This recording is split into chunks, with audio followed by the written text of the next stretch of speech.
आषाढी झाल्यानंतर आता कार्तिकी एकादशीची तयारी सुरू झाली आहे। पण यंदाच्या कार्तिकी एकादशीला दोन उपमुख्यमंत्र्यांपैकी नेमकं कोणते उपमुख्यमंत्री पंढरीच्या पांडुरंगाची पूजा करणारे हाच मोठा प्रश्न आहे आणि कोड मंदिर समितीला पडलेला आहे।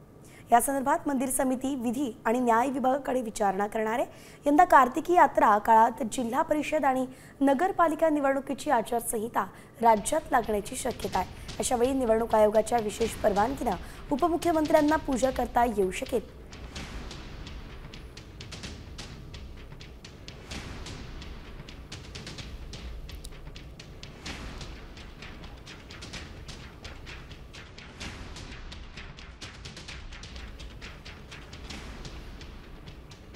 आता isakal.com आहे देशातील नंबर 1 ची मराठी न्यूज वेबसाईट। प्रत्येक अपडेटसाठी isakal.com ला नक्की भेट द्या।